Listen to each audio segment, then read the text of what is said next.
ઉડતા બાણોરૂપી તીડોથી આકાશ વ્યાપ્ત થયું અને પૃથ્વી પણ નીચે પડતા બાણોરૂપી તીડોથી વ્યાપ્ત થઈ. આકાશમાં સૂર્યના કિરણોથી સંધ્યાકાળના જેવો રાતો રંગ દેખાવા લાગ્યો અને પૃથ્વીમાં લોહીની કાંતિથી સંધ્યાકાળના જેવો રાતો રંગ દેખાવા લાગ્યો. ત્યારે પૃથ્વી પડતા શબો વડે સિદ્ધ પુરુષોથી ભરેલી જણાવા લાગી. ત્યાં આકાશમાં ઊંચે ઉડતા અને પૃથ્વી ઉપર પડતા હારોરૂપી સર્પોની કાંચળીઓ દેખાવા લાગી. ત્યાં આકાશમાં ઉડતી અને પૃથ્વીમાં પડતી પતાકાઓથી જાણે આકાશ અને પૃથ્વીમાં લતાઓ પથરાઈ ગઈ હોય એમ દેખાવા લાગ્યું. ત્યાં ઉડતા અને નીચે પૃથ્વી પર પડતા બખ્તરોથી આકાશ અને પૃથ્વી ખીચોખીચ ભરાઈ ગયા. આકાશમાં ઉડતી અને પછી પૃથ્વી ઉપર પડતી સાથળોથી ત્યાં તોરણો ઉડતા હોય એવો દેખાવ થયો. આકાશમાં ઉડતા અને પૃથ્વીમાં પડતા હાથ પગોથી ત્યાં જાણે કૂંપણિયા ફૂટ્યા હોય એવો દેખાવ થયો. ઉડતા શસ્ત્રોના કિરણોથી આકાશમાં અને પડતા શસ્ત્રોના કિરણોથી પૃથ્વીમાં લીલા ખડવાળા પ્રદેશના જેવી શ્યામતા દેખાવા લાગી. ઉડતા બાણોથી આકાશમાં અને પડતા બાણોથી પૃથ્વીમાં જાણે કાસડાનું વન હોય એવો દેખાવ થયો. ઉડતા શસ્ત્રોના સમૂહોથી અને પડતા શસ્ત્રોના સમૂહોથી જાણે પૃથ્વીમાં કેવડાનો સમૂહ થયો હોય એવો દેખાવ થયો. આકાશ અને પૃથ્વી આયુધોરૂપ માળાઓથી વ્યાપ્ત થઈ ગયા હતા, તેથી તેઓ ઉન્મત્ત જેવા ભયંકર જણાવા લાગ્યા. શસ્ત્રોના પરસ્પર ભટકાવાથી ત્યાં અગ્નિઓ ઉત્પન્ન થયા હતા, તેથી આકાશ અને પૃથ્વી પ્રફુલ્લિત આસોપાલવોના વન જેવા દેખાવા લાગ્યા. સમુદ્રના જેવા ભારે ઘોંઘાટોથી આકાશમાં સિદ્ધ લોકો અને પૃથ્વીમાં સેનાપતિ ભય પામીને નાસવા લાગ્યા. ઉગતા સૂર્યના કિરણો વડે ચળકતા આયુધોને લીધે આકાશ અને પૃથ્વી જાણે સુવર્ણના નગર હોય એમ દેખાવા લાગ્યા. આકાશમાં અને પૃથ્વીમાં પ્રાસોના, તલવારોના, સાંગોના, ચક્રોના, વૃષ્ટિઓના અને મુદ્ગરોના શબ્દોથી ચારે બાજુ ઘોંઘાટ ઉઠવા લાગ્યો.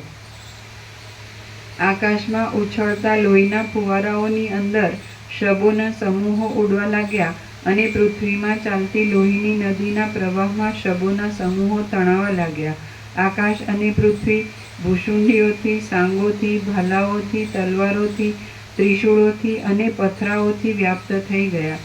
ત્રિશૂળો તથા શસ્ત્રો વાગવાથી કપાયેલા કબંધો આકાશમાં ઉડવા લાગ્યા અને પૃથ્વી પર પડવા લાગ્યા. કાળ જેવા વેતાલોના કુળો નૃત્ય કરતા હતા અને આકાશમાં તથા પૃથ્વીમાં મોટો કોલાહલ કરવા લાગ્યા. આ સમયે ખાલી પડેલી રણભૂમિમાં વિદુરથ રાજાનો રથ અને સિંધુરાજનો રથ આકાશના ધ્વજની જેમ તથા જાણે એકી સાથે આકાશમાં ઉગેલા ચંદ્ર તથા સૂર્યની જેમ દેખાવા લાગ્યા. પ્રદીપ્ત અને ચપળ એવા એ બંને રથો ચક્રોથી, ત્રિશૂળોથી, ભૂષુંડીઓથી, વૃષ્ટિઓથી અને પ્રાસોથી ભરપૂર હતા. તે લાખો શૂરવીર લોકોથી વીંટાયેલા હતા અને શબ્દો કરતા કરતા યથેષ્ટ રીતે મંદર ગતિથી ફરતા હતા. ચિત્કાર કરતા મોટા પૈડાઓથી અનેક જીવતાઓને તથા મોયેલાઓને પણ કચરી નાખતા હતા. પૈડારૂપી ચક્રવાકો તથા જળચંદ્રોવાળી અને કેશોરૂપી શેવાળોથી ઢંકાયેલી લોહીની નદીઓમાં તેઓ મદોન્મત્ત હાથીઓની જેમ તરતા હતા. તેઓ આકુળ વ્યાકુળ થયેલા અનેક હાથીઓને સુદ્ધા પૈડાઓના ઝપાટાથી પાડી દેતા હતા. શબ્દ કરતા ધૂંસરાઓમાં સંભળાતા મણીઓના અને મોતીઓના શબ્દોથી તેઓ મનોહર લાગતા હતા. યુદ્ધમાં શોભતા ભાલાઓની, બાણોની, ધનુષોની, સાંગોની, પ્રાસોની, શંકુઓની અને ચક્રોની ધારાઓને શત્રુઓના શરીરોમાં ભૂંકી દેતા અને જેમની પછવાડે ચાલનારા યોદ્ધાઓ ભય પામતા હતા એવા ઘણા ઘણા મહાશૂરવીર લોકો એ રથોની પછવાડે ચાલતા હતા. બંને રથોની પતાકાઓના છેડાઓ વાયુના ઝપાટાથી પટપટ શબ્દ કરતા ફરકી રહ્યા હતા. બાણોરૂપી જળધારાઓના સમૂહોના શબ્દોથી તથા પ્રાસ આદિ શસ્ત્રોરૂપી કરાઓના શબ્દોથી એ બંને રથો પરસ્પર ગર્જના કરતા સમુદ્રની જેમ તથા મદોન્મત્ત મેઘની જેમ ગર્જના કરતા હતા. હવે એ બંને રથો જરાવાર પૃથ્વીના કુંડળ સરખા મંડળમાં ફરીને યુદ્ધમાં એકબીજાની સામે ભેટ્યા. પ્રહાર કરતા એ બંને પૃથ્વીપતિઓના બાણો આકાશમાં ફેલાવા લાગ્યા. તેમાં કેટલાયક બાણો પથરાના તથા મૂષળના જેવા આકારવાળા હતા, કેટલાયક તલવારના જેવા મોઢાવાળા હતા અને કેટલાયક મુદગરોના જેવા મોઢાવાળા હતા. તેમાં કેટલાયક ત્રિશૂળોના જેવા મોઢાવાળા, કેટલાયક સજાવેલા ચક્રના જેવા મોઢાવાળા, કેટલાયક ફળશીઓના જેવા મોઢાવાળા, કેટલાયક સાંગોના જેવા મોઢાવાળા, કેટલાયક તીક્ષ્ણ શિલાઓના જેવા મોઢાવાળા અને કેટલાયક મોટી શિલાઓના જેવા જાડા હતા.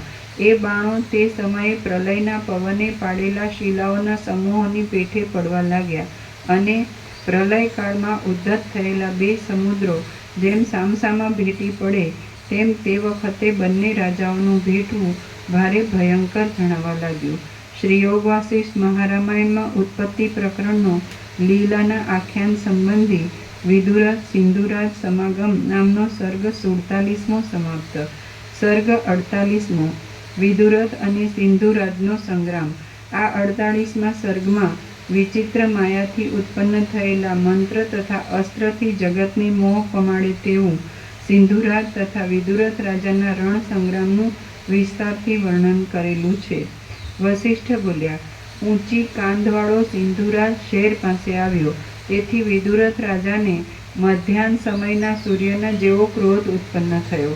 આથી કલ્પના અંત સમયના પવનથી જુદો પડેલો મેરુ જે પ્રમાણે પર્વતના શિખરને ધારણ કરે તે પ્રમાણે તેણે ઘણીવાર સુધી દિશાને ગજાવી મૂકે તેવું ધનુષ ધારણ કર્યું.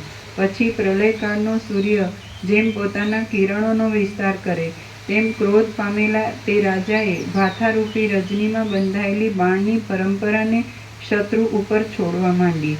તેની દોરીમાંથી એક જ બાણ નીકળતું હતું તો પણ આકાશ માર્ગમાં જતાં તે બાણના 1000 બાણ થઈ જતા તથા 1,00,000 થઈને પૃથ્વી પર પડતા. સિંધુરાજને પણ તેવી જ શક્તિ અને હાથનું લાઘવ હતા. એ પ્રમાણે તે બંને રાજાને વરદાયી વિષ્ણુના વરદાનથી ધનુર્યુદ્ધમાં કુશળતા હતી. જેમ કલ્પના અંત સમયના વજ્રથી આકાશ છવાઈ જાય છે તે પ્રમાણે શબ્દ કરતા મૂષળની આકૃતિના મૂષળ નામના બાણોથી આકાશ છવાઈ ગયું. આકાશ માર્ગમાં શબ્દ કરતી સુવર્ણથી શોભતી બાણની પંક્તિઓ કલ્પાંત સમયના પવનથી પીડા પામીને પડતા તારાની પેઠે પ્રકાશ પામવા લાગી. જેમ સમુદ્રમાંથી પાણીનું પૂર નીકળે છે, સૂર્યમાંથી કિરણો ફૂટે છે, પ્રચંડ પવને કંપાવેલા મોટા ઝાડમાંથી પુષ્પ ખરે છે, તપાવીને ટીપવામાં આવેલા લોઢાના ગોળામાંથી તણખાઓ નીકળે છે, વરસાદમાંથી ધારા નીકળે છે, પાણીના ઝરણામાંથી બિંદુ નીકળે છે અને વિદુરથ રાજાનું નગર બળતા જેમ તેમાંથી પ્રકાશિત તણખા ઉઠે છે તેમ વિદુરથ રાજા તરફથી શત્રુ ઉપર એકદમ બાણનો વરસાદ પડવા લાગ્યો. એ વેળા બંને સૈન્યમાંથી ઉત્પન્ન થતા ચટાચટ શબ્દને સાંભળનાર બંને સૈન્યના મનુષ્યો શાંત પડેલા સમુદ્રની જેમ મૌન થઈ ગયા.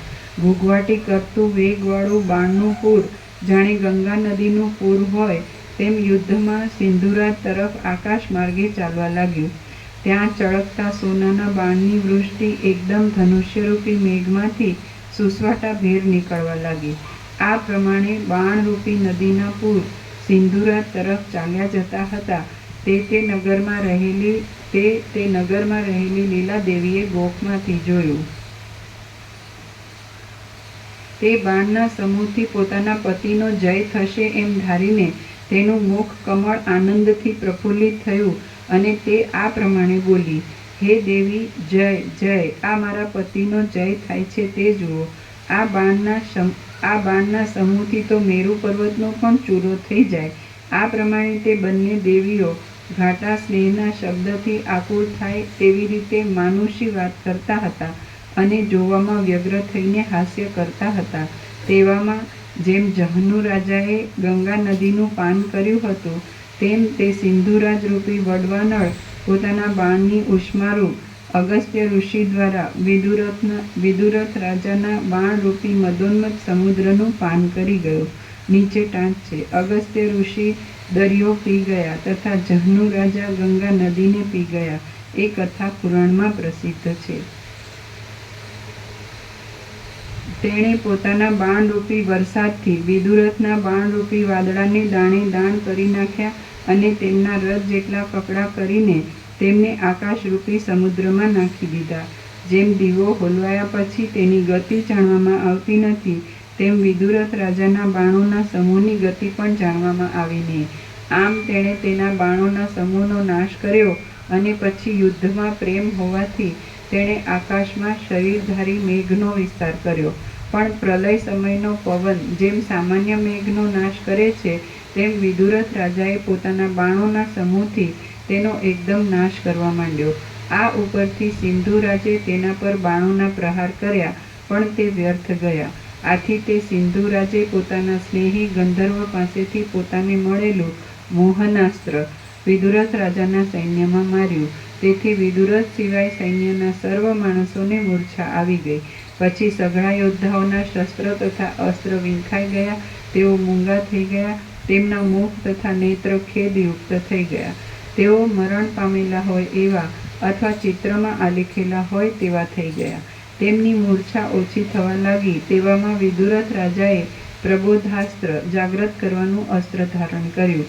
તે અસ્ત્રથી તેના સૈન્યમાં મનુષ્યો પ્રાતઃકાળમાં કમળની પેઠે જાગ્રત થયા. હવે જેમ સૂર્ય દેવતાએ મંદેહ નામના રાક્ષસ ઉપર ક્રોધ કર્યો હતો. મંદેહની નીચે ટાંચ છે. મંદેહ નામના રાક્ષસની સાથે સૂર્યને મોટું યુદ્ધ થયું હતું, એવી ભારતમાં પ્રસિદ્ધ કથા છે. હવે જેમ સૂર્ય દેવતાએ મંદેહ નામના રાક્ષસ ઉપર ક્રોધ કર્યો હતો, તેમ સિંધુ રાજે વિદુરથ રાજા ઉપર ક્રોધ કર્યો. તેણે પાશબંધન રૂપી ખેદ આપનારું ભયંકર નાગાસ્ત્ર ધારણ કર્યું અને પર્વતો જેવા તે સર્પથી આકાશ ભરાઈ ગયું. ત્યાં જેમ કમળથી તળાવ શોભે, તેમ પૃથ્વી સર્પથી શોભવા લાગી અને પર્વતો કાળા સર્પોરૂપી કંબલો ધારણ કર્યા હોય તેવા દેખાવા લાગ્યા. પૃથ્વીના સર્વ પદાર્થો ઝેરની ગરમીથી ખેદ પામવા લાગ્યા અને પર્વત તથા વન સાથેનું જગત વ્યાકુળ થવા લાગ્યું. ત્યાં ઝેરની વિષમતાને બતાવનારા વૃક્ષ, ગરમ, શીતળ અને ઝેરરૂપી રેણુવાળા પવન જાણે ધગધગતા અંગારા સાથે ભળેલા હોય તેમ વાવા લાગ્યા. આ પ્રમાણે થવાથી અસ્ત્રવિદ્યાને જાણનારા વિદુરથ રાજાએ ગરુડાસ્ત્ર ધારણ કર્યું અને તેથી પર્વતના જેવા ગરુડો ઉત્પન્ન થયા. સુવર્ણની પેઠે સર્વ આશા દિશાઓને પરિપૂર્ણ કરનાર તે ગરુડોએ પાંખવાળા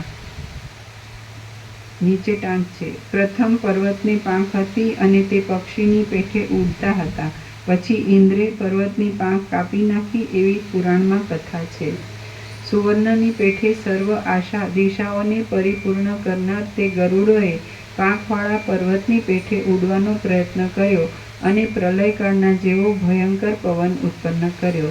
નાકના પવનના વેગથી તે ગરુડો સર્પોને ખેંચવા લાગ્યા અને ઘડઘડાટ શબ્દથી સમુદ્રોના વિભાગને પૂરી દેવા લાગ્યા. જેમ અગસ્ત્ય ઋષિ સમુદ્રનું પાન કરી ગયા હતા, તેમ ગરુડરૂપી મેઘ પૃથ્વીને પૂરનાર અને વેગથી ચાલનાર તે સર્પના સમૂહનું પાન કરી ગયો. આથી વરાહ મૂર્તિ નીચે ટાંચ છે.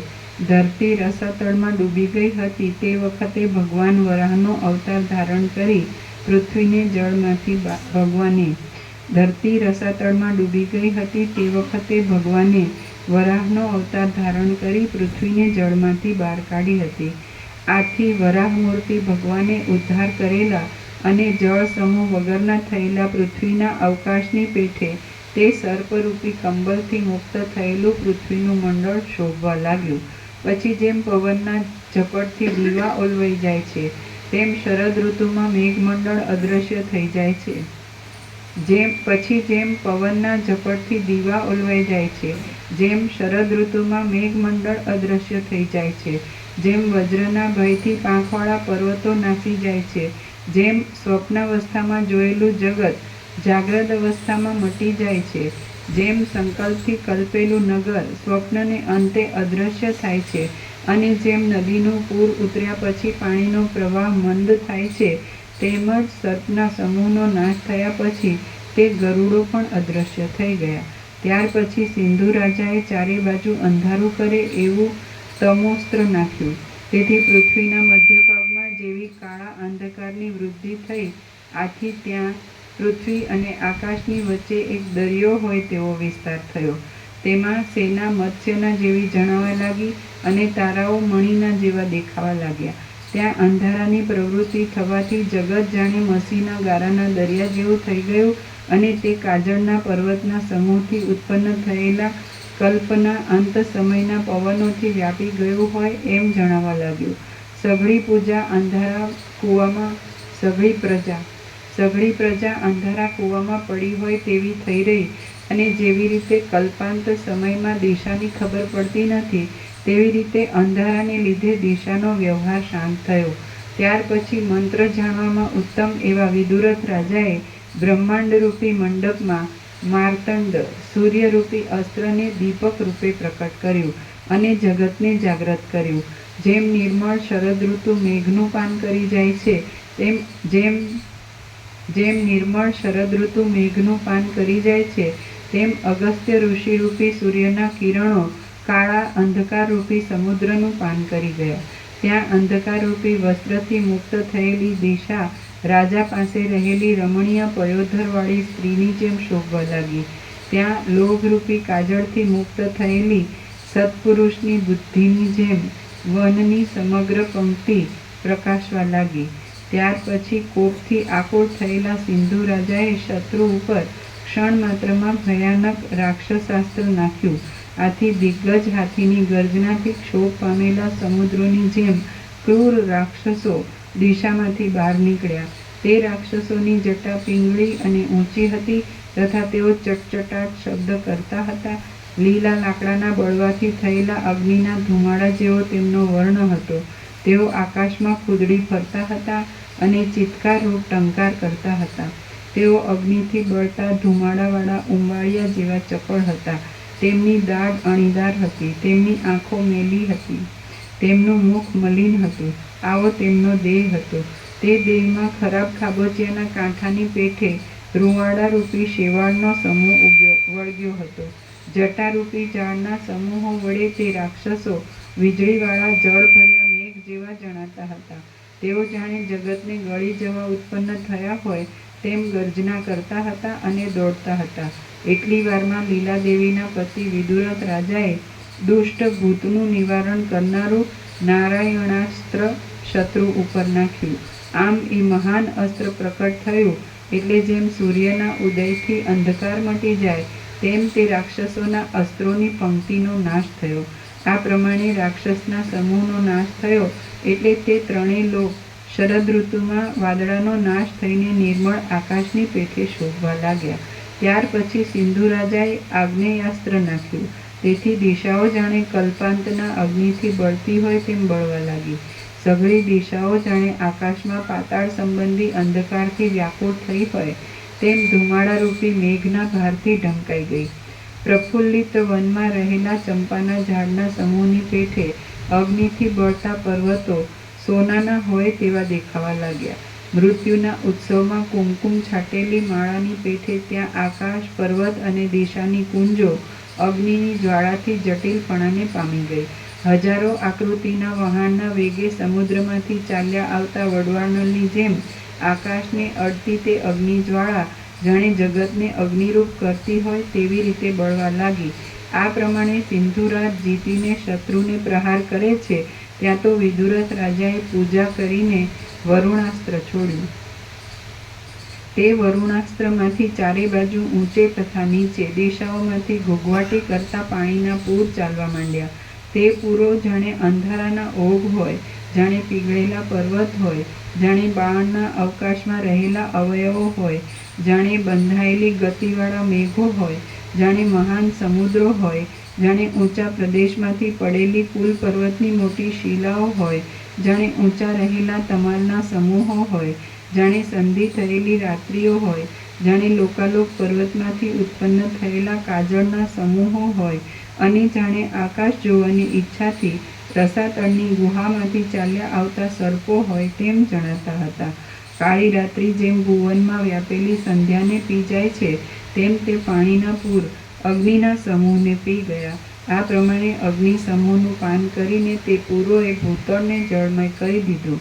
જેમ વ્યક્ત થયેલી નિદ્રાદેવી દેહમાં વ્યાપી વળે છે, તેમ તે પાણીની શોભા આખી પૃથ્વીમાં પ્રસરી વળી.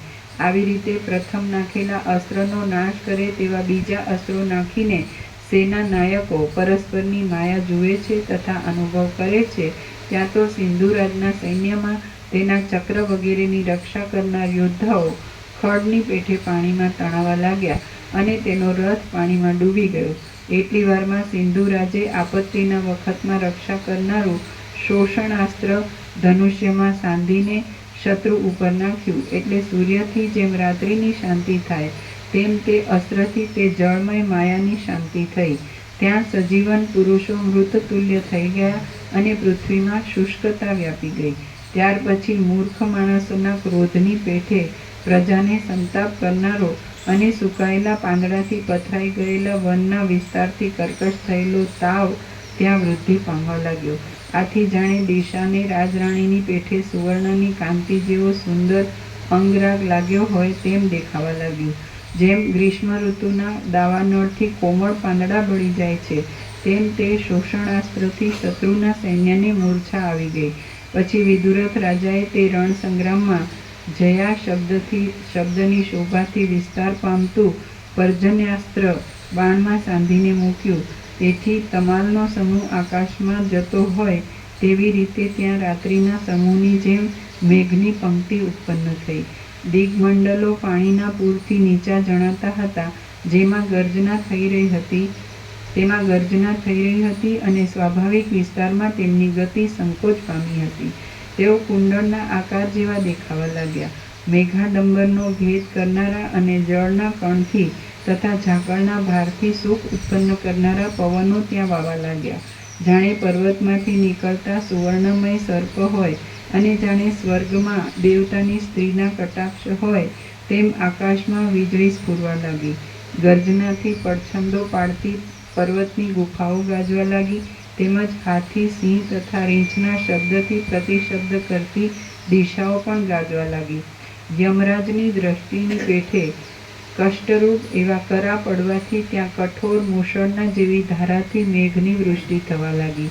ત્યાં મેઘના સમૂહ સાથે યુદ્ધ કરવા માટે જાણે વિલાસ ધારણ કર્યો હોય તેમ પાતાળમાંથી ગરમ અગ્નિની કાંતિ જેવી બાફ નીકળવા લાગી. પરબ્રહ્મના બોધરૂપી રસના પૂરથી જેમ સંસારની વાસના મટી જાય છે, તેમ મેઘ વૃષ્ટિથી ત્યાં ઝાંઝવાના જળરૂપ તાપનો ક્ષણ માત્રમાં નાશ થયો. પરબ્રહ્મના બોધરૂપી રસના પૂરથી જેમ સંસારની વાસના મટી જાય છે, તેમ મેઘ વૃષ્ટિથી ત્યાં ઝાંઝવાના જળરૂપ તાપનો ક્ષણ માત્રમાં નાશ થયો.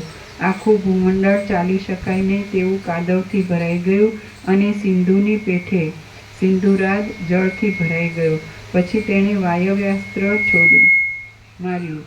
તે કલ્પના અંત સમયે મદોન્મત્ત થઈને નૃત્ય કરતા તથા ભીષણ ગર્જના કરતા ભૈરવ જેવું હતું. તેણે આકાશરૂપી કોતરને પૂરી દીધું. વળી તેથી દિશાઓમાં વજ્રના પડવાથી અંગને પીડા કરનારા, શીલાના કટકાને કાપનારા, પ્રલયના સમયની સૂચના કરનારા અને યોદ્ધાની સામે મનોહર ટંકાર કરનારા પવન વાવા લાગ્યા. શ્રી યોગ વાસિષ્ઠ મહારામાયણમાં ઉત્પત્તિ પ્રકરણનો લીલાના આખ્યાન સંબંધી આયુધ વર્ણન નામનો સર્ગ 48મો સમાપ્ત. સર્ગ 49મો. પર્વતાસ્ત્ર, વજ્રાસ્ત્ર, બ્રહ્માસ્ત્ર તથા પિશાચાસ્ત્રનું વર્ણન. આ સર્ગમાં પર્વતાસ્ત્ર, વજ્રાસ્ત્ર, બ્રહ્માસ્ત્ર તથા પિશાચાસ્ત્રના ચરિત્ર તથા પિશાચના ચરિત્રથી યુક્ત પિશાચાસ્ત્રનું વર્ણન કરેલું છે. વસિષ્ઠ બોલ્યા, પછી ત્યાં ઝાકળને મટાડનાર, વનના પાંદડાને વિખેરનાર, વૃક્ષના સમૂહોને હલાવનાર અને રજને સત્પુરુષના મસ્તકના ઘરેણારૂપ કરનાર પવન વાવા લાગ્યા. તે પવનોને પરિણામે વૃક્ષોના સમૂહો પક્ષીઓની જેમ ડોલવા લાગ્યા. મોટા મોટા યોદ્ધાઓ પડી પડીને ઉઠવા લાગ્યા અને આકાશની ભીતને ભેદનારી અટ્ટાલિકાઓ ભાંગીને ભૂકો થઈ ગઈ. સુકાયેલા પાંદડા જેમ પાણીના પ્રવાહમાં તણાઈ જાય તેમ આ ભયંકર વાયુમાં વિદુરથ રાજાનો રથ પણ તણાવા લાગ્યો. મહાન અસ્ત્રવેત્તા વિદુરથ રાજાએ આ સમયે શત્રુ ઉપર પર્વતાસ્ત્ર છોડ્યું. તે અસ્ત્ર જાણે મેઘના જળ સાથે આકાશને પણ ઝપટમાં લેવા તૈયાર થયું હોય એવું જણાતું હતું. જેમ ચૈતન્યની શાંતિથી વિરાટ પ્રાણની શાંતિ થાય તેમ તે પર્વતાસ્ત્રથી વાયુની શાંતિ થઈ. અનેક પ્રકારના મનુષ્યોના શબના સમૂહમાં જેમ કાગડાની પંક્તિઓ પડે તેમ અંતરિક્ષમાં રહેલી વૃક્ષની પંક્તિઓ પૃથ્વી પર પડી. નગર, ગામડા તથા લતાની નિરર્થક શબ્દોની પેઠે ત્યાં દિશાઓમાં નિશ્વાસના શબ્દો, લોટવાન શબ્દો તથા ભયંકર યોદ્ધાઓના શબ્દો શાંત થયા. જેમ સમુદ્ર પોતાના વિશે ચોતરફથી પડતા મૈનાક આદિ પર્વતોને જુએ તેમ સિંધુરાજ પણ આકાશમાંથી પાંદડાની પેઠે પડતા પર્વતોને જોઈ રહ્યો. પછી તેણે વજ્રાસ્ત્ર નાખ્યું, એટલે અગ્નિ જેવી રીતે ઈંધણનો નાશ કરે તેવી રીતે પ્રકાશ પામતા તે વજ્રાસ્ત્રે પર્વતરૂપી અંધકારનો નાશ કર્યો. તે વજ્રના અગ્રભાગરૂપ ચાંચથી પર્વતના શિખરો કપાવા લાગ્યા અને ઉગ્ર પવનથી વૃક્ષો ઉપરથી જેમ ફળ પડે તેવી રીતે તે પડવા લાગ્યા. ત્યાર પછી વિદુરથ રાજાએ વજ્રાસ્ત્રની શાંતિને માટે બ્રહ્માસ્ત્ર નાખ્યું, એટલે બ્રહ્માસ્ત્ર તથા વજ્રાસ્ત્ર એ બંને એકી વખતે શાંત થયા. રાત્રિ જેવી અંધકાર નાખે તેવી રીતે સિંધુરાજે પિશાચાસ્ત્ર નાખ્યું. તેથી અત્યંત ભયજનક એવી પિશાચોની પંક્તિ પેદા થઈ. સંધ્યા સમયે જેમ દિવસ શ્યામ થાય છે તેમ ભયથી તે દિવસ પણ શ્યામ થઈ ગયો અને અંધકારના ભારની પેઠે પિશાચો પૃથ્વીમાં આવવા લાગ્યા. તે પિશાચો બળી ગયેલા સ્તંભના જેવા, ઊંચા તાડના જેવા વિલાસવાળા, મોટા આકારવાળા તથા હાથથી પહોંચાય નહીં તેવા હતા. તેમના કેશ ઊંચા હતા અને તેઓ અંગે દુબળા હતા. તેઓ મોટી દાઢીવાળા હતા અને ગામડામાં રહેનાર માણસની પેઠે કાળા હતા. તેઓ મેલા અંગવાળા હતા અને આકાશમાં ફરવાવાળા હતા. આચારહીન મૂઢ લોકો બહુ જ ભયપૂર્વક તેમની તરફ જોતા હતા. તેમના હાથમાં હાડકાં વગેરે અપવિત્ર પદાર્થો હતા. તે પિશાચો ચંચળ હતા અને ગામડિયા જેવા ગરીબડા હતા, છતાં તેઓ વજ્રથી અને તલવારથી ક્રૂર લાગતા હતા. ગામડાના ઝાડ, કાદવ તથા માર્ગની વચ્ચે ઉજ્જડ સ્થાનોમાં તેમનો નિવાસ હતો. તેઓ પોતાના ગલોફા ચાટતા હતા. પ્રેતના રૂપ જેવા તેમના રૂપ હતા. તેમનું અંગ કાળું હતું અને તેઓ વીજળીની પેઠે ક્ષણમાં દેખાતા હતા અને ક્ષણમાં અદૃશ્ય થતા હતા. એ પિશાચોએ વિદુરથ રાજાના નાશ થતાં બચેલા સૈન્યને પકડી પાડ્યું. તેથી સૈન્યના તે મનુષ્યોના શસ્ત્રો બૂઠા થઈ ગયા અને તેમનું ચૈતન્ય હરાઈ ગયું. તેમણે આયુધો હાથમાંથી નીચે નાખી દીધા અને તેઓએ શરીર ઉપરના બખ્તર પણ ઉતારી નાખ્યા. તેમને પ્રાણનો ભય લાગવા માંડ્યો અને તેમને ચાલતા ઠેસો લાગવા માંડી. નેત્ર, અંગ, મુખ અને પગમાં તેમને ભૂતનો આવેશ થયો હોય એવી ચેષ્ટા થવા લાગી. તેમણે કૌપીન વસ્ત્રનો પણ ત્યાગ કર્યો. તેમના ઉત્તરીય વસ્ત્રો શરીર સાથે ચોંટી જવા લાગ્યા. તેમના ઝાડો પેશાબ છૂટી ગયા અને ત્યાં આરંભ કરેલું નૃત્ય પણ બંધ થઈ ગયું. સિંધુરાજના પિશાચોનો સમુદાય વિદુરથ રાજાનો પરાભવ કરે છે તેવામાં વિદુરથ રાજાએ માયા ઉત્પન્ન કરી. પરંતુ વિદુરથ રાજા પિશાચની સંગ્રામ કરવાની માયા જાણતા હતા. તેથી તેમણે તે પિશાચના સૈન્યને શત્રુના સૈન્યની સાથે જોડી દીધું. એટલે પોતાના સૈન્યના મનુષ્યો સ્વસ્થ થયા અને શત્રુ યોદ્ધાઓ પિશાચી થયા. ત્યાર પછી વિદુરથ રાજાએ ક્રોધથી રૂપિકાસ્ત્ર નાખ્યું. રૂપિકાસ્ત્રની નીચે ટાંક છે, રાક્ષસી માયાને ઉત્પન્ન કરનારું અસ્ત્ર. તેથી ઊંચા કેશવાળી, ભયંકર નેત્રવાળી, ચંચળ નિતંબવાળી અને હાલતા સ્તનવાળી રાક્ષસીઓ ભૂતળમાંથી ઉત્પન્ન થઈ. યુવાવસ્થાની ઉત્પત્તિથી તેમનું અંગ ઘાતું થયેલું હતું. વૃદ્ધાવસ્થાને લીધે તેમાંની કેટલીકના અંગ શિથિલ થયેલા હતા. તેમના જઘન જોવામાં આવતા નહોતા. તેમની નાભી ઘણી બીભત્સ હતી અને તેમનું અંગ વિકાસ પામતું હતું. તેમના હાથમાં મનુષ્યના લોહીવાળી ખોપરીઓ હતી. સંધ્યાકાળના વાદળાની પેઠે તેમના ગાત્ર રાતા હતા. તેમના ગલોફામાંથી અડધું ચાવેલું માંસ તથા લોહી ઝરતા હતા અને તેથી તેમના મોં ભરાઈ રહેલા હતા. તેમની અનેક પ્રકારની અંગની ચેષ્ટાઓ હતી.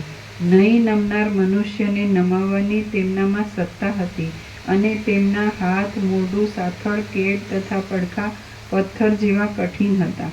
તેમણે બાળકોના મળદાને માળારૂપ કર્યા હતા. તેમણે આંતરડારૂપ દોરી હાથમાં રાખેલી હતી. તેમના મોઢા કૂતરા, કાગડા તથા ઘુવડના જેવા હતા અને તેમનું મોઢું, દાઢી અને પેટ નમતું હતું. દુષ્કર્મ કરનાર જેવી રીતે બાળકને ગ્રહણ કરે તેવી રીતે તે રાક્ષસીઓએ પિશાચને પતિરૂપે ગ્રહણ કર્યા.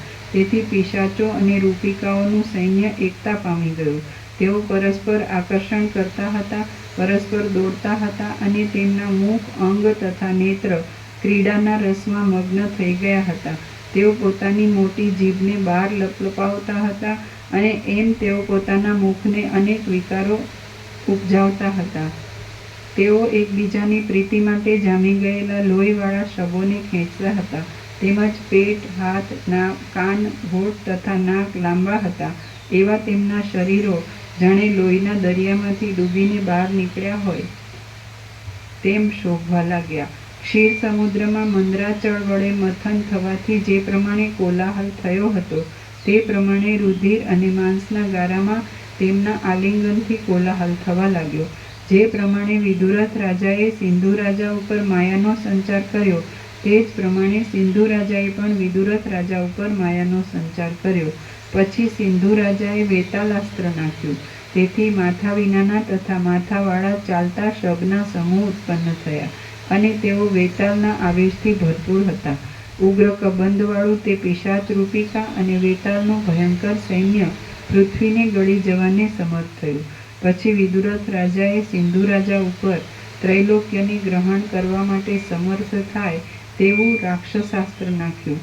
તેથી જેમ પાતાળમાંથી દેહ ધારણ કરીને નરકો પ્રગટે છે તેમ પર્વતના જેવા આકારના સ્થૂળ રાક્ષસો ત્યાં દેહ ધારણ કરીને ચારે બાજુથી ઉત્પન્ન થયા. પછી ત્યાં સુરો અને અસુરોને પણ ભય ઉપજાવે તેવું ભયંકર સૈન્ય ઊભું થઈ ગયું.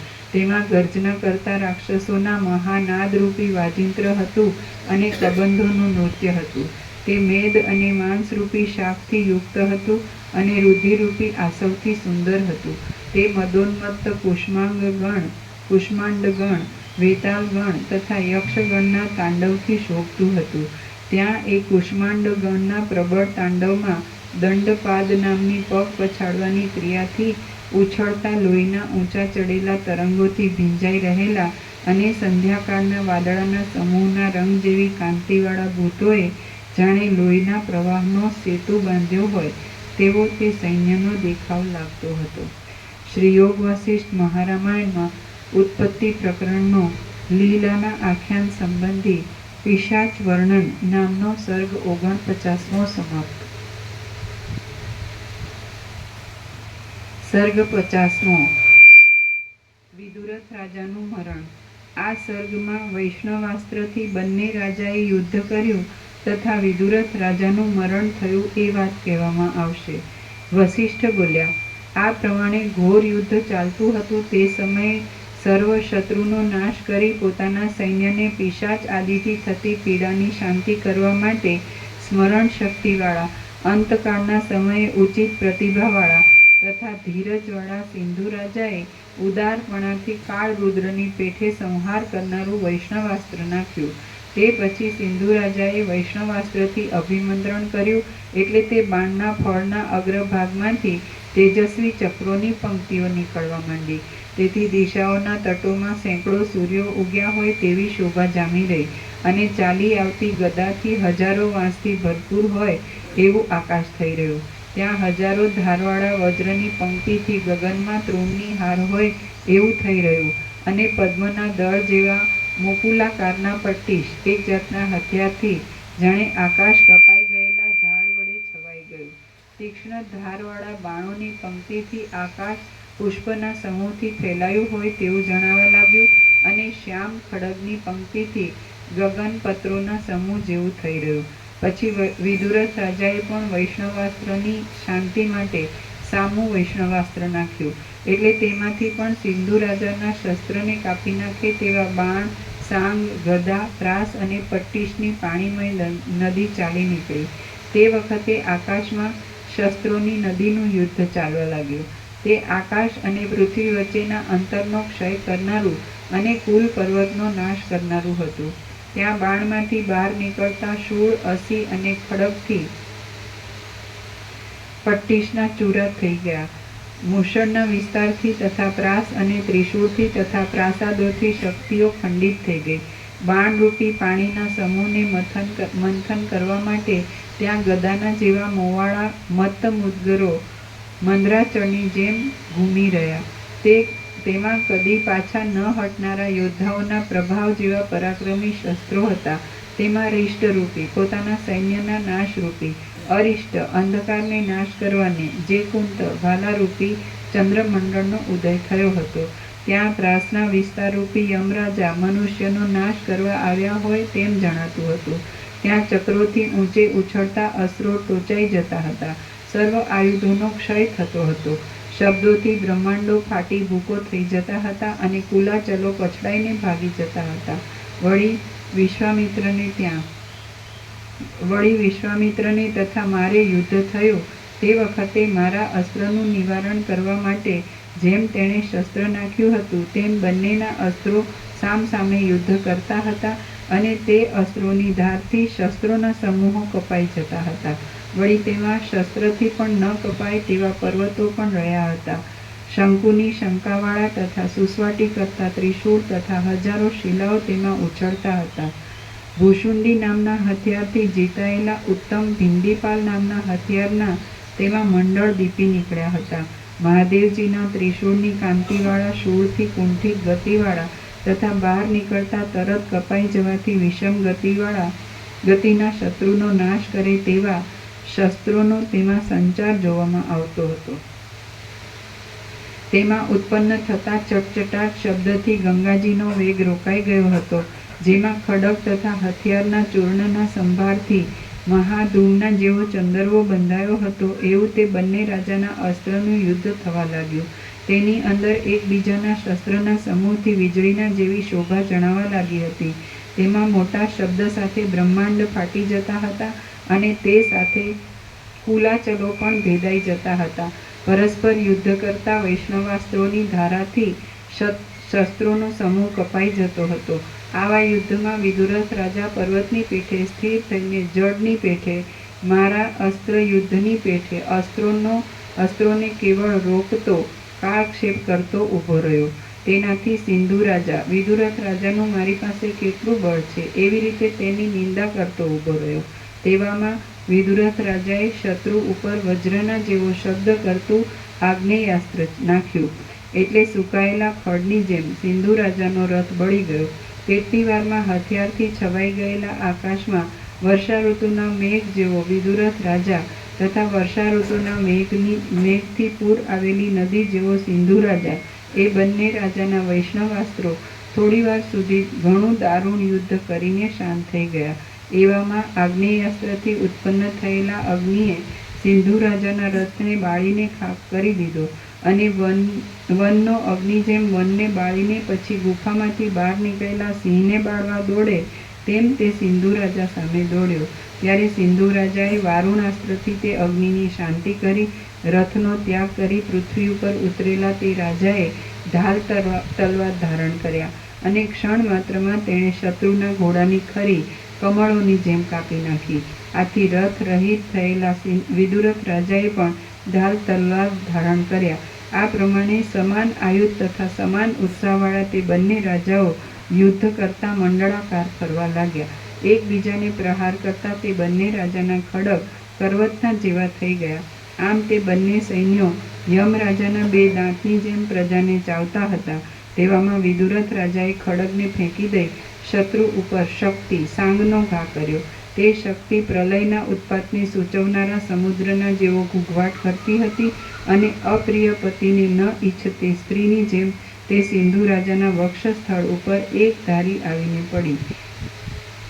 એ શક્તિના પ્રહારથી સિંધુ રાજાનું મરણ ન થયું, પણ જેમ હાથીને મદ ઝરે તેમ તે સિંધુ રાજાને રુધિર વહેવા લાગ્યું. પછી ચંદ્રના ઉદયથી જેમ અંધકારનો નાશ થાય તેમ તે સૈન્યનો નાશ થયેલો જોઈને અત્યંત આનંદ પામેલી તે દેશની લીલા પૂર્વની લીલા દેવીને કહેવા લાગી, હે દેવી, આપણા પતિરૂપ નૃસિંહ દેવે શક્તિરૂપી નખથી ઊંચી કાંધવાળું સિંધુ રાજારૂપી હિરણ્યકશિપુ દૈત્યનો નાશ કર્યો છે. તેની છાતી કચરાઈ ગઈ છે અને તળાવની પાસે રહેલા હાથીની સૂંઢમાંથી ફૂટકારનું પાણી નીકળે છે તેમ તેમાંથી સળસળ કરતું લોહી ચાલ્યું જાય છે. હાય હાય, આ સેનાના મેરુ શિખર જેવો રથ લાવવામાં આવ્યો છે અને મેઘરાજાની જેમ આ સિંધુરાજ તેમાં બેસવા તત્પર થયો છે. હે દેવી, જુઓ તો ખરા, જેમ અર્જુનના બાણથી નિવાત કવચના સોનાના નગરનો નાશ થયો તેમ મુદગરથી એ રાજાનો રથ ચૂરે ચૂરા થઈ ગયો છે. આ મારા પતિ પણ આવેલા રથમાં બેસવાને તત્પર થયા છે. હાય, ઇન્દ્ર દેવતા જેમ વજ્ર ઉપર દ્રષ્ટિ કરે તેમ સિંધુ રાજાએ મૂષળ ઉપર દ્રષ્ટિ કરી. ત્યાં મારા પતિએ મૂષળધારી સિંધુ રાજા ઉપર વેગથી દોટ મૂકી. પછી તે સિંધુ રાજાને છેતરીને એ રમત માત્રમાં ચપળતાભેર રથમાં બેસી ગયા. પણ એવામાં હાય, સિંધુ રાજા આર્યપુત્રના રથ ઉપર વેગપૂર્વક ચડી આવ્યો ત્યારે તે રથ શેવાળથી લીલા થયેલા પાણીના ખાબોચિયામાં ઊભેલા અને શિખર ભાગે પૃથ્વીવાળા ઉન્મત્ત વૃક્ષ જેવો લાગતો હતો. આમ ચડી આવીને તે વિદુરથને બાણ વર્ષાથી પીડવા લાગ્યો. તેણે તેમના ધજા, રથ, ઘોડા, સારથી, બાણ અને કવચ કાપી નાખ્યા અને તેમના સર્વ અંગો ભાંગી નાખીને તેમને આકુળ કરી દીધા. અરે, આ સિંધુ રાજા વજ્ર સમાન બાણો મૂકીને વિદુરથ રાજાના પથરાના જેવા દ્રઢ તથા ઘાટા માથાને ભેદી નાખે છે અને તેને પૃથ્વી ઉપર પછાડી નાખે છે. આ જુઓ, આર્યપુત્રની માંડ માંડ ચૈતન્ય આવે છે અને તે લાવવામાં આવેલા બીજા રથમાં જેમ તેમ બેસવા જાય છે ત્યાં તો હાય હાય, પેલા સિંધુએ તલવારને ઝાટકે તેમના ખભાને ઉડાડી મૂક્યો છે. આ જુઓ, તેમાંથી પદ્મરાગના પર્વતમાંથી જેમ રાતી કાંતિનો પ્રવાહ પડે તેમ લોહી પડે છે. હાય હાય, જેવી રીતે કોઈ કરવતથી ઝાડ કાપી નાખે તેવી રીતે સિંધુ રાજાએ ખડગની ધારાથી મારા પતિની જાંઘ કાપી નાખી. અરે રે, હું હણાઈ ચૂકી, બળી ગઈ, મરી ગઈ. આ મારો સત્યાનાશ થયો. અરે, મારા પતિના બંને ઢીંચણ પણ મૃણાલની પેઠે કપાઈ ગયા. એ પ્રમાણે બોલ્યા પછી તે દ્રશ્ય જોઈને પતિ પરના સ્નેહને લીધે ભયથી આતુર થયેલી તે લીલાદેવી ફરસીથી કપાઈ ગયેલી લતાની જેમ મૂર્છિત થઈને પૃથ્વી ઉપર પડી ગઈ. બીજી તરફ ઢીંચણ વિનાનો થયેલો છતાં શત્રુ ઉપર પ્રહાર કરતો વિદુરથ રાજા પણ મૂળ કપાઈ ગયેલા ઝાડની જેમ રથ ઉપરથી પૃથ્વી ઉપર પડી ગયો. તે જેવો નીચે પડ્યો કે તરત જ સારથી તેને રથની સાથે જ રણભૂમિમાંથી લઈને નાઠો એટલે ઉદ્ધત સિંધુ રાજા તેની પાછળ દોડ્યો અને તેના કંઠમાં ખડગનો ઘા કર્યો. તેથી તેનું અડધું ગળું કપાઈ ગયું. તે પછી સૂર્યના કિરણો જેમ પદ્મમાં પ્રવેશ કરે તેમ તે સિંધુ રાજાએ રથ સહિત વિદુરથના રાજમહેલમાં પ્રવેશ કર્યો. પણ ઉન્મત્ત મગતરું જેમ અગ્નિની જ્વાળામાં પ્રવેશ ન કરી શકે તેમ વિદુરથ રાજાના સરસ્વતીના પ્રભાવવાળા ઘરમાં તે પ્રવેશ કરી શક્યો નહીં. વિદુરથ રાજાનું ગળું કપાઈ જવાથી તે છિદ્રમાંથી વાયુ સહિત લોહીની ધાર નીકળવા લાગી હતી અને તે રુધિરથી તેનું શરીર, કવચ તથા વસ્ત્ર ભીંજાઈ ગયા હતા. સારથીએ તે રાજાને રથમાંથી નીચે ઉતારીને ભગવતી સરસ્વતીની પાસે મરણ પથારીએ સુવાડ્યો. સિંધુ રાજા તો તેના ઘરમાં પ્રવેશ કરી શક્યો નહીં, તેથી તે ત્યાંથી પાછો વળ્યો. સર્ગ 50મો સમાપ્ત. ઓમ ઓમ ઓમ. પ્રસાદ આપી દીધો.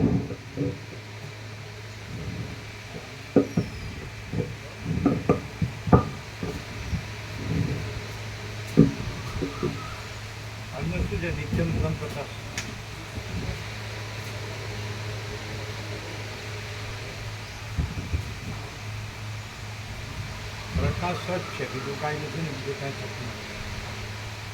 અખંડ પ્રકાશ જ. અને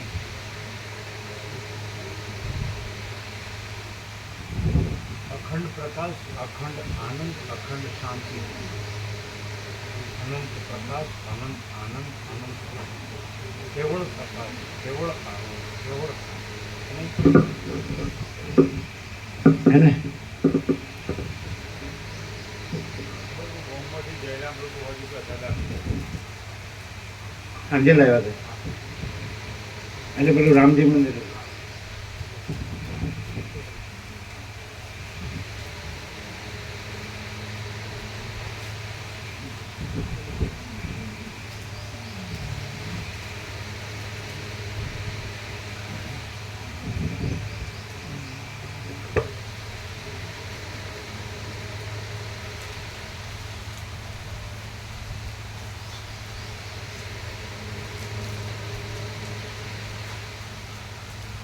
આજે 7 વિશેષણો છે પ્રકાશને.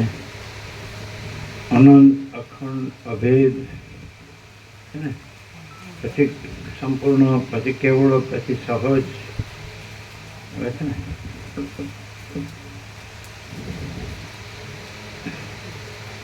પ્રકાશ અમા પ્રકાશ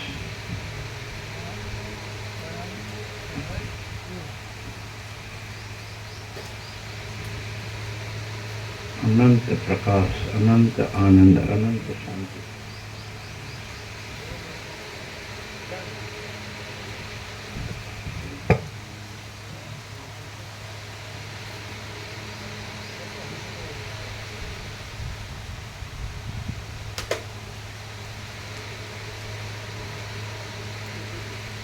આપણે ને એ કરતો છે ને આનંદ પ્રભુ અને પેલા સેવા કરે છે બધાને આપજો.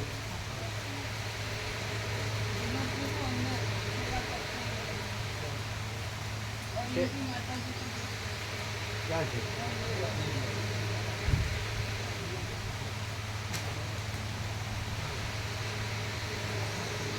આહા.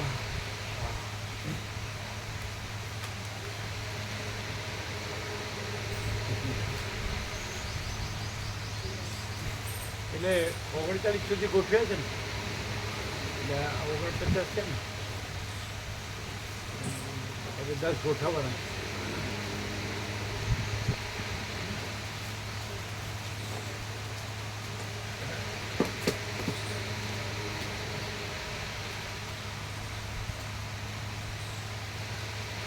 આ પૂછે છે કંઈક.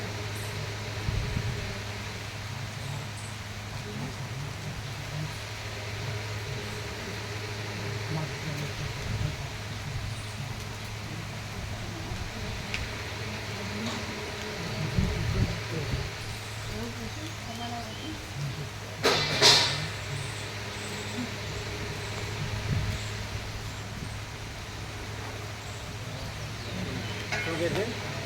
એમ પૂછે છે કે આત્મા પરમેશ્વર જ છે તો પછી કેમ પાપ કરતો હશે?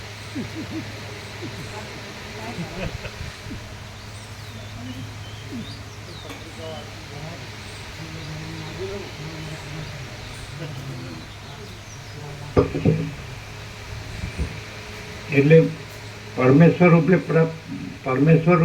પાપ કરતો નથી, પણ પોતે પરમેશ્વર છે આત્મા, પણ પોતામાં અજ્ઞાનના ભ્રમ રૂપે પાપ કરે છે. પણ અજ્ઞાનનો ભ્રમ નથી, એટલે અજ્ઞાનના ભ્રમ રૂપે, પણ અજ્ઞાનનો ભ્રમ નથી અને પરમેશ્વર જ છે. અજ્ઞાનનો ભ્રમ તો સ્વપ્ન જેવો છે, અને મૃગ તૃષ્ણાના જળ જેવો, મિથ્યાને નાશવંત અને અસત અસાધને દુઃખ રૂપે, એટલે એ છે નહીં.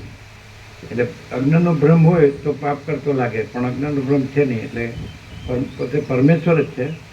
અજ્ઞાનનો ભ્રમમાં જે પાપ કરતો લાગે છે એ પરમેશ્વરમાં પોતામાં અજ્ઞાનનો ભ્રમ નથી. એટલે જ્ઞાન થાય એટલે અજ્ઞાનનો ભ્રમને પાપ નથી, અને પોતે પરમેશ્વર જ છે. એટલે આ જ્ઞાનથી પાપ ન થાય, પોતે પરમેશ્વર જ છે.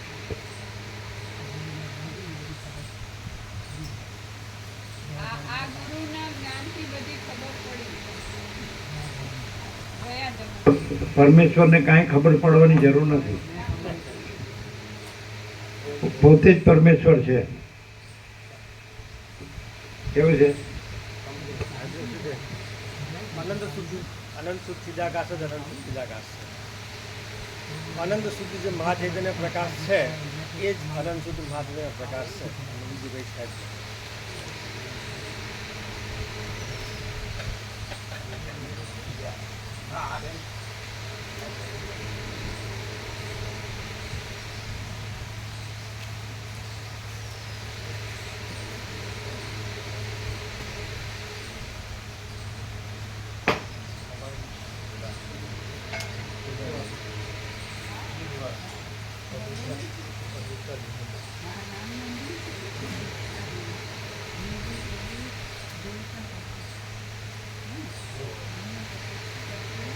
હજી તો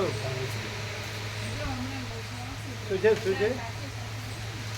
હજી તો ગોઠવવાનું છે. હા, એમને એવું કીધું કે અમારું નામ જોઈ લો. એટલે જોયું 240 એટલે છે ને છે. આવી હજી તો ગોઠવવાનું છે ચાલુ.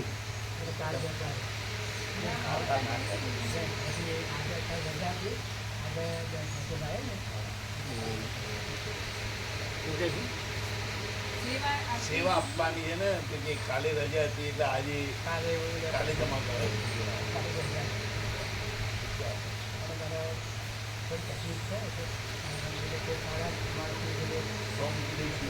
બહુ ચિંતા ના કરશો, રજા મૂકી નાખશો.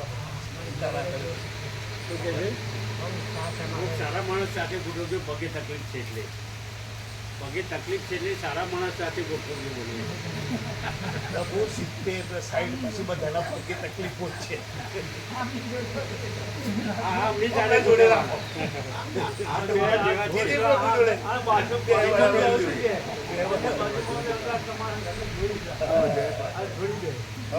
બધાએ પાછળ આવે છે. સાલ અને લાવે નથી કોઈ. વિવેક પ્રભુ પાસે ફોન કરો છો. વિવેક પ્રભુ ફોન કરજો. ના હોય તો પછી હું જોઈ લઉં આજે. વિવેક પ્રભુ એમ કીધું કે આ લાવ્યા છે એટલે એની સાથે એવું છે. ખબર નહીં હવે લાવો, ફોન કરો. ગાડીમાં ગયું તો આ જોઈ લો. હવે તમે પૂછો ફોન કરો.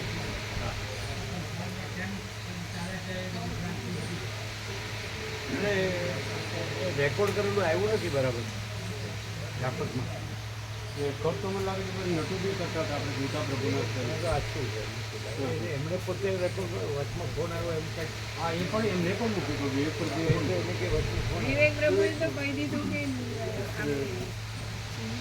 નટુ પ્રભુ પાસેથી લઈ ચાલુ કરજો. કરેલો છે. હેલો. હા, પેલી સાલ ને બધું.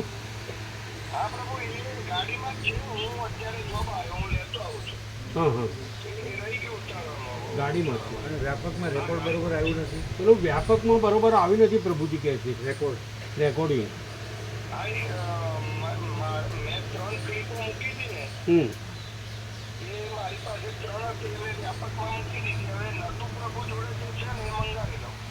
એ નટુ પ્રભુ વાળું જ મૂક્યું છે વ્યાપકમાં.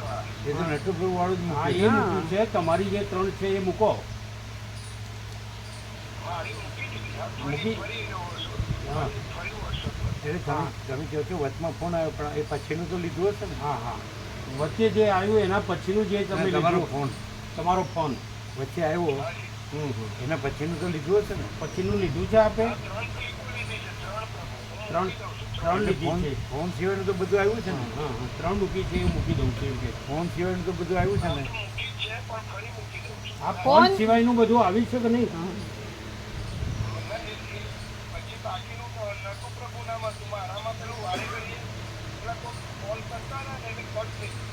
હા હા હા, લાવજો લાવજો. કોઈ ફોન કરતો. સાંભળો તમને ફોન આવ્યો એટલે પછી કેટલું બાકી હતું?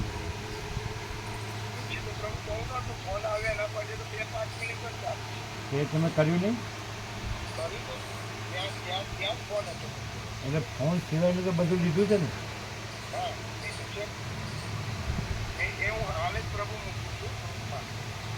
પણ ફોનની કેટલી વાત થઈ, કેટલી વાર કટ થયું?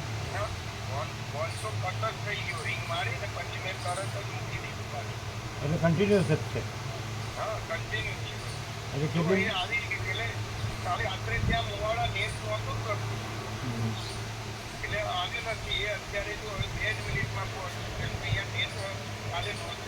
બાકી જે નટુ પ્રભુનું મૂક્યું છે તો સંભળાતું જ નથી. કેટલી મિનિટ છે?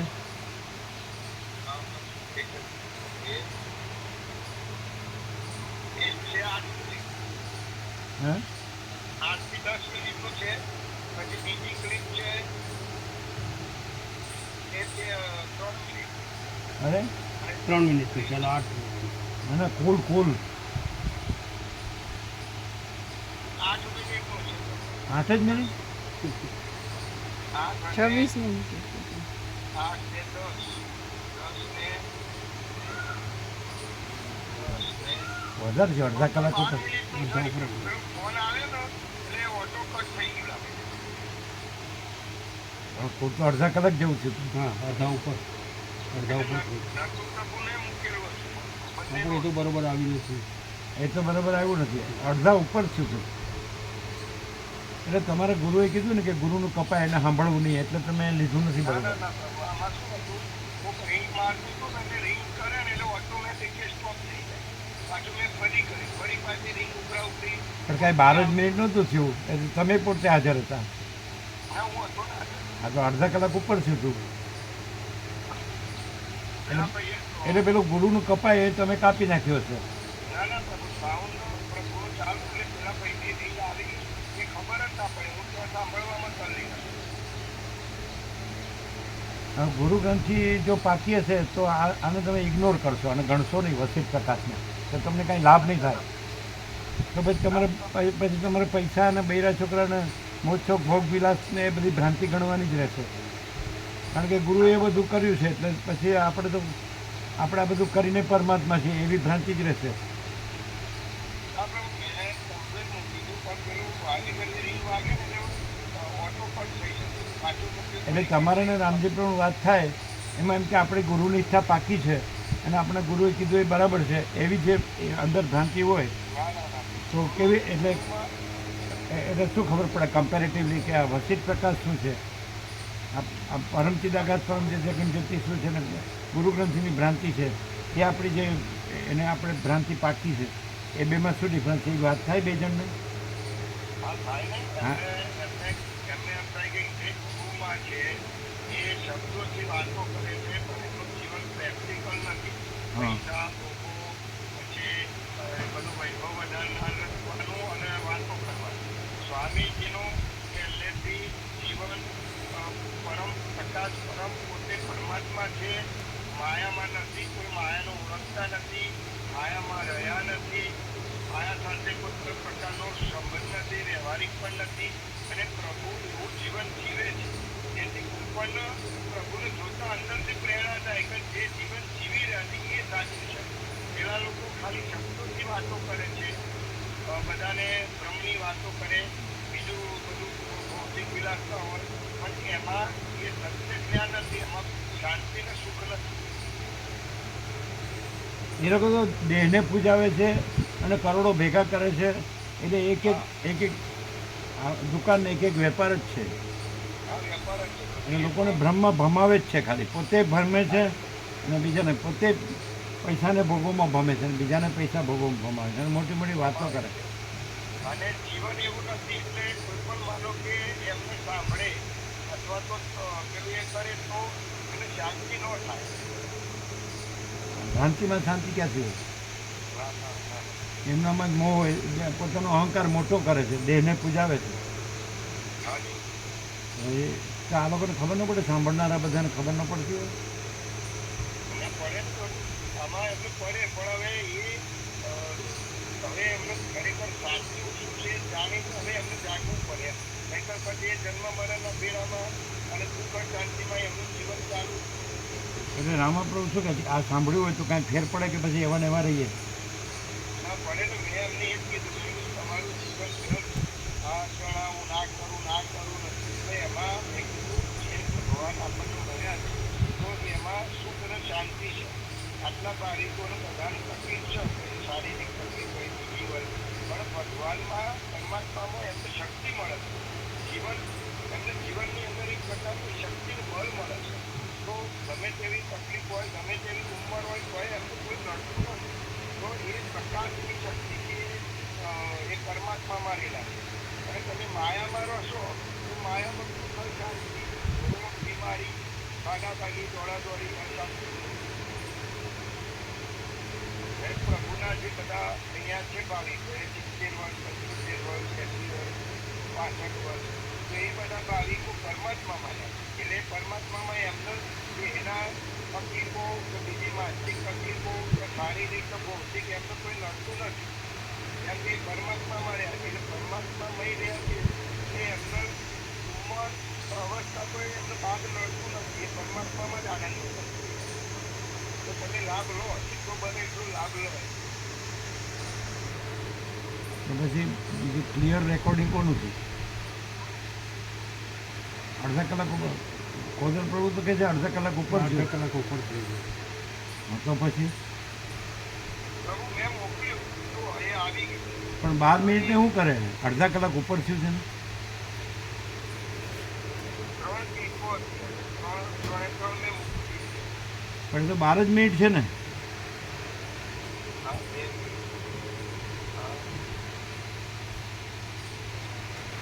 એ તો ના ગણાય. અડધા કલાક ઉપર આખું જોવે ને. નટુ પ્રભુ બંને મૂક્યું એટલે નતો મારામાં કોઈ ભાઈઓ રીંગું કરતા હતા ને એના કારણે વારે ઘડીએ કટ થઈ જાય તમારું છોડી દો. તમારું બરાબર ના કહેવાય. અડધા કલાક ઉપર છે આખું એટલે નટુ બ્રહ્મનું આખું ક્લિયર છે. હા એ જોઈ લઉં ને હવે એમની વિડીયો મંગાવી લઉં અને ક્લિયર નટુ પ્રભુનો આવ્યું નથી હા, તો એનું આખું હોય તો ક્લિયર મોકલો આખું. હા મોકલું એમનું ક્લિયર આ વ્યાપકમાં મૂક્યું એ નટુ પ્રભુ વાળું જ છે. નટુ પ્રભુએ અમને મોકલ્યું ને અમે એ વ્યાપકમાં મોકલ્યું. ઓડિયો ક્લિપ જે મૂકી છે ને એની નીચે નામ પણ લખ્યું છે. એ તો સંભળાતું નથી. હા, એ નટુ પ્રભુ વાળું એ છે. નટુ પ્રભુએ જ મોકલ્યું એમને ને એમણે મોકલ્યું પણ એ તો નથી કાંઈ એમાં તો. એટલે નટુ પ્રભુનું રેકોર્ડ નથી થયું બરાબર. ના થયું હશે પ્રભુ સંભળાય છે? થોડું એટલે ક્લિયર એકદમ ચોખ્ખું નથી સંભળાતું પણ સંભળાય છે ખરું. કોઈ પાછા એમ નીચે ફોન મૂક્યો હશે ને તો કોઈને એમ કે આ ફોન કોઈ ભૂલી ગયું છે એટલે લઈને ચાલી ગયો. નટુ પ્રભુ લેવા પણ આવે તો. ફોન પાછું ચાલુમાં લઈ ગયો એમ કે કોકનું ફોન ત્યાં રહી ભૂલી ગયો છે એમ એવું. પાછું સારું, કાંઈ નહીં, ચાલો. એ તો મેં પણ જોયું હતું પેલો લેવા આવે છે. એ ખોટું. આજે પેલું લાવવાનું કેવું થઈ ગયું. હા, એ તો કીધું ને હું લાવું છું. હા ભાઈ પેલા લેતા આવજો સાંજે. હા હા હા હા.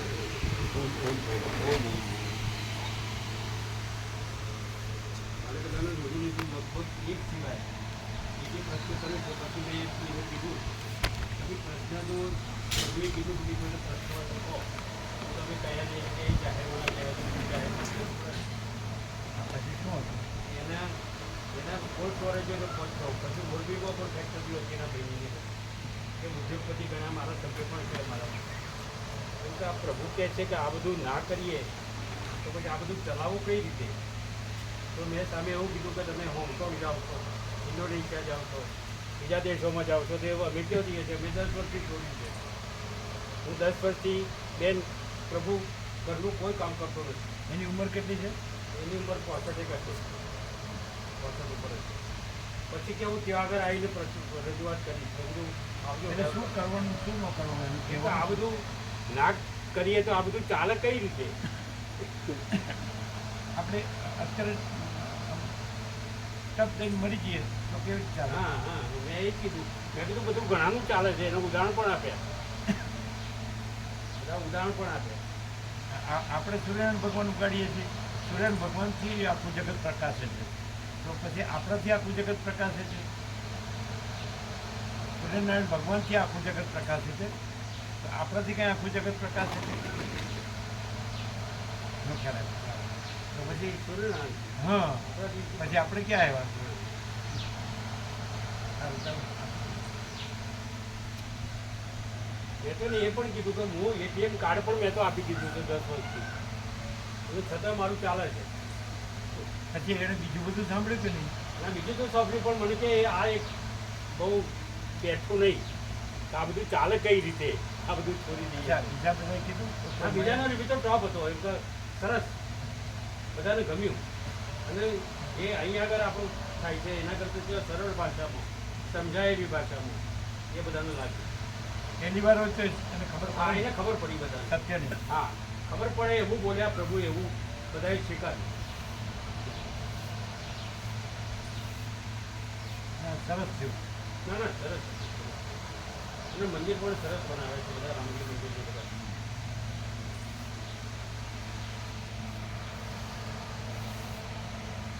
તો તમે વિવેક પ્રભુની શરૂઆતથી કીધું હતું કે તમે આ બધું લેજો. અમે અહીંયા આવ્યા ત્યારે અને પાછું કીધું આમનું નામ જ પેલા દિલ્હીથી વાળા છે, એમને લેતા આવજો આ બધું લઈને. એ પણ મેં કીધું હતું એમને.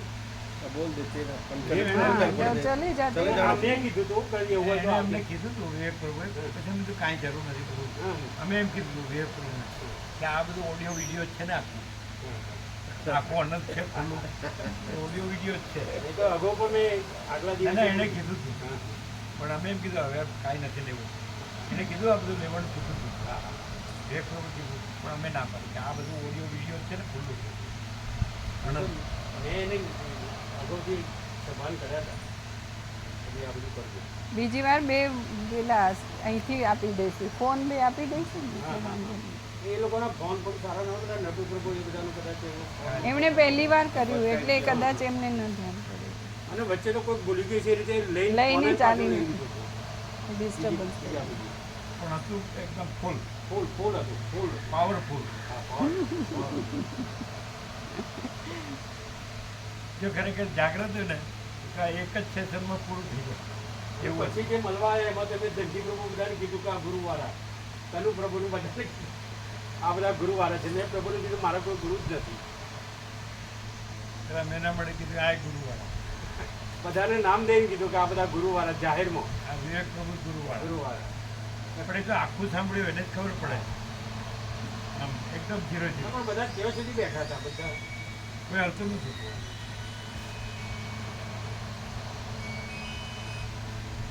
હા, બોલો. ઉધરથી બોલું. એટલે એ ઉધર પ્રભુ બોલો, સારા ઉધર માણસ પ્રભુ. એટલે શું કહેવાનું છે?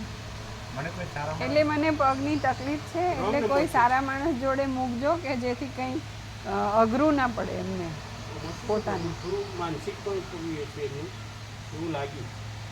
થોડું અવારનવાર અમારી સાથે વાતચીત કરતા હોય છે તો એટલે શું માનસિકમાં શું લાગે? બહુ આમ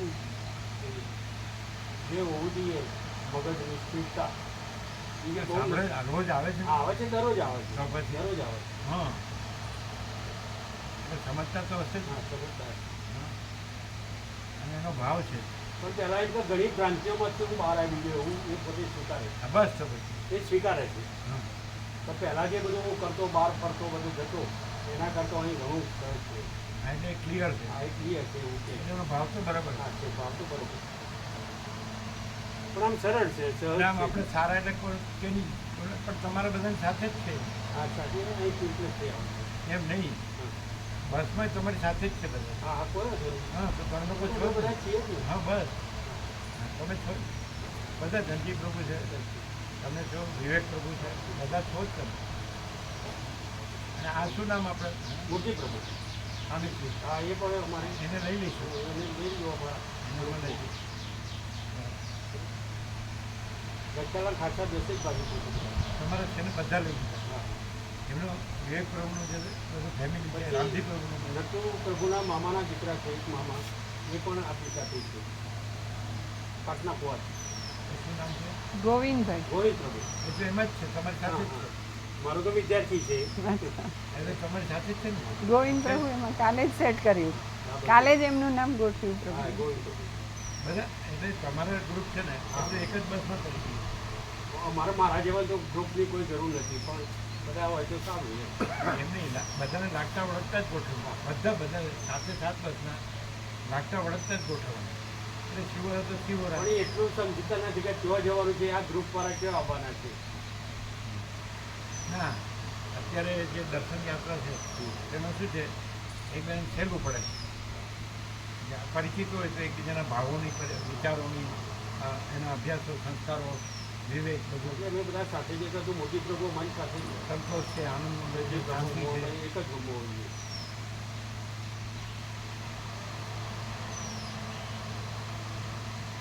હવે એકલા મૂર્તિ પ્રભુ જ લેવાના રહે ને હા, આપણે. પછી અમારા ગ્રુપમાં લઈ લીધું હા, આ તો એટલું લેવાશે.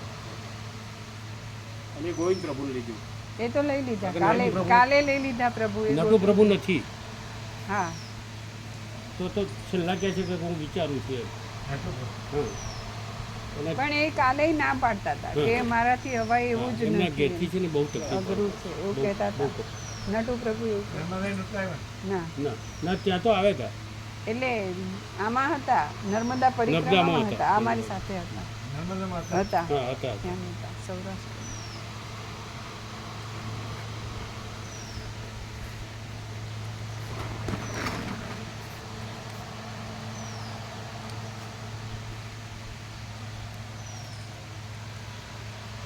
અમે આવી પછી ગોઠવીએ તમે ચા પાણી નાસ્તો કરી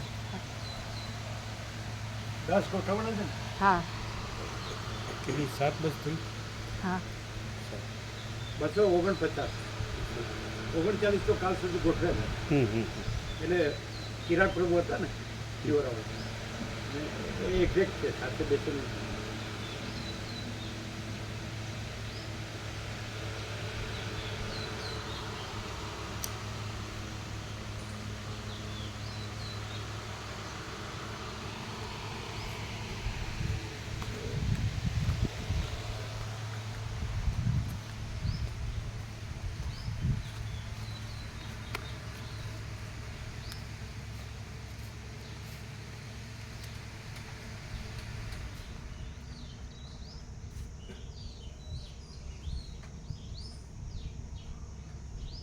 પેલા કનુ પ્રભુનું નામ નહીં આવ્યું એવું લાગે છે નથી ને કનુ પ્રભુ કયા તિથલવાળા મારે વાંચવું પડે મને મોઢે ના યાદ પડે જોઈને કહું બનતા સુધી નથી જોઈને કહું હમ.